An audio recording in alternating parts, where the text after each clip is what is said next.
Hi, my name is Russ. Today I want to look at BLEVEs, boiling liquid expanding vapor explosion.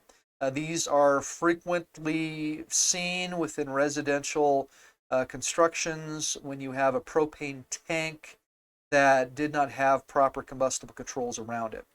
Combustibles were ignited, fire ensued, heated up the tank, overpressurized the tank past what uh, the emergency relief could support, and then you have an explosion. So that's the process for what a BLEVE is. Uh, so a BLEVE results from expansion of pressurized gassed vapor combined with rapidly boiling liquid, liberating vapor. Frequently occurs when temperature in confining tank is raised by an exposure fire, where increasing pressure can no longer be contained in the tank. So what you have is a liquid such as LPG, propane, that in normal atmospheric conditions it exists above its pressure, its boiling point. And what happens is that propane is then put in a tank, and the tank constrains the pressure. So the propane then is kept in an artificial condition. And if you lose that containment, well, you're going to boil that liquid. So when you suddenly lose that containment due to some kind of rapid pressure drop, you're going to suddenly have that liquid, that propane, expanding very rapidly. And typically, when you're dealing with liquid gases, liquids that are below the boiling point at normal atmospheric conditions, or what ends up happening is you're typically going to only fill up these tanks about 66%, two-thirds percent, two-thirds. Um, And if you have a fire under that, it's going to produce a boiling effect. Now, by code, you have to have a relief valve on such tanks. But if the overpressurization, if the boiling process is faster than what that relief valve can support, it puts undue stress on that tank. And what you have in this image, what you have is a fire. Now the flames are looking up and over the midpoint of that tank. And what you'll notice is the liquid at the bottom of the tank, what that does is it provides a cooling effect. So there's a lot more heat capacity in that liquid than there is in the gas. And also it has more convective currents. So it is able to withstand heating on the lower half of the tank. But what you're going to see typically happen in these fires is the flames are going to lick up and over to the sides of the tank above the midpoint. And at that point, the steel that typically is used to construct these tanks, it's going to be heated up. And when the steel heats up, it loses its strength. So there's this point at which the overpressurization process exerts a hoop stress or force on that tank that exceeds the yield strength. At that point, you'll have tank rupture. So it could be failure of pressure relief valves, but it's also due to an external fire source that's sufficiently large that it exceeds the capability of the relief valve to open. You can also have situations in valves, lines, even tanks due to failure for proper inspection, testing, and maintenance, where you have a leakage at a weak point. So here's an example of a BLEVE. This is 50 gallons of propane that's heated up.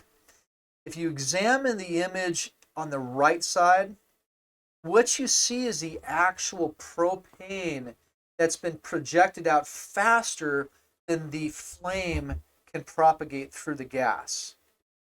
So what this demonstrates is you could have a very large gas cloud prior to ignition. And that large gas cloud, because pressure is proportional to temperature increases, because you have a rapid temperature increase once that gas cloud ignites, you have a very significant and rapid pressure shock wave that results. Here's a series of images that take you through the steps, the time steps over 6 seconds for this BLEVE incident. Now keep in mind this is a very significant sized fire. This fireball is roughly 20 meters wide, which is about 66 feet. This is significant in terms of heat flux and also pressure wave. As a side note, what's really interesting about the World Trade Center analyses that were performed, A fireball analysis was performed in terms of the fireball that resulted from the plane striking those buildings with the fireball coming out of the other side. You can actually calculate from fireball size what the fuel quantity was. And those analyses ended up showing that most of the fuel was consumed by that fireball. It's just an interesting side note. So what you have are two main problems with a BLEVE. Now, one is the shock wave, as previously discussed. That large volume of flammable vapor ignites, creates a significant pressure differential that can have significant impacts, a fairly wide distance around that fire. The second issue really deals with debris projectiles. So the explosive nature of these BLEVEs, or the events that lead up to the BLEVE, it'll actually shoot out fragments of your tank and other members of, in the surrounding area, and that can cause a lot of damage. Now, these have extremely high heat fluxes associated with them, so it does provide an exposure threat that can transfer energy enough to start ignition elsewhere. So this is an example, a worthwhile case study just to look at. This is a 1984 event that happened in Mexico City. And what was interesting is he had a pilot flying into Mexico City at the time that this occurred. And he saw it, witnessed it. He honestly thought it was a nuclear strike. It was that significant. You had 11,000 cubic meters of propane ignite. And what happened was, it's believed to have been caused by a leak in a joint. That leak formed a vapor cloud. That vapor cloud found an ignition source. Once that ignited, it produced enough energy to damage other tanks. And similarly, the released vapors from those tanks then caused subsequent downstream, like a domino effect. More tanks were ignited and exploded. And this resulted in several casualties. Some methods for controlling are gas detection systems. I don't believe there was a gas detection system at the Mexico site. A cooling system. This is a deluge suppression system. It'd be triggered by heat detectors or even gas detectors. Suppression distribution. In the case of the Mexico City event, there was a suppression distribution system, but it was above ground and it was destroyed by the explosion. So it became completely valueless.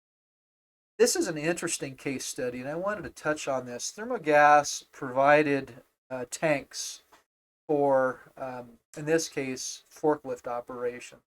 So you had a 5-gallon propane tank made out of aluminum. And what Thermogas did is they transitioned from steel to the aluminum tanks because it was easier to construct and they were lighter in toting around.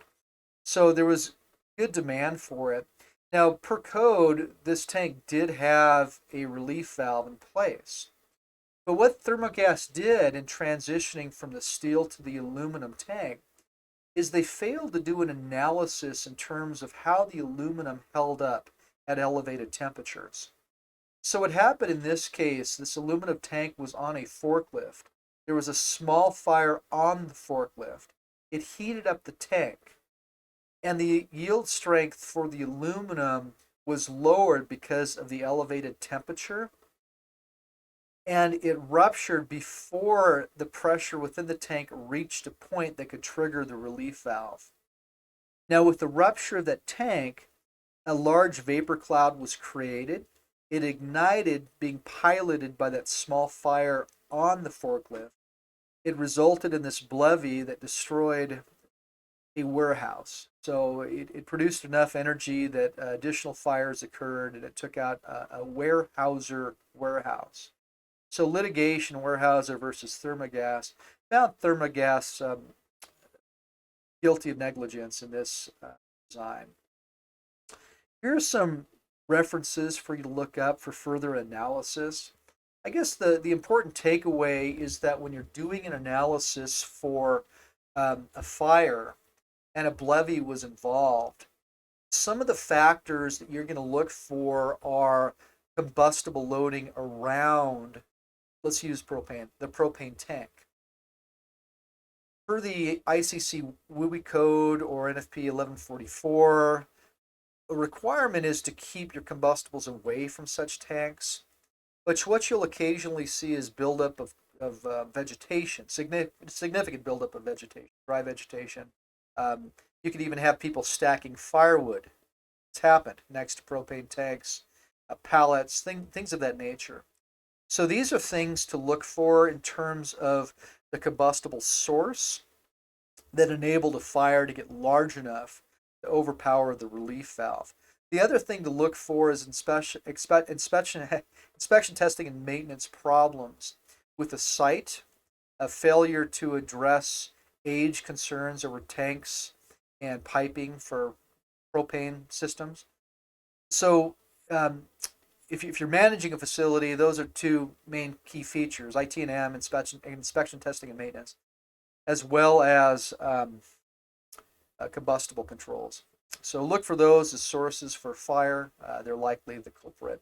Hey, thank you for your time, and I hope you have a good day. Goodbye.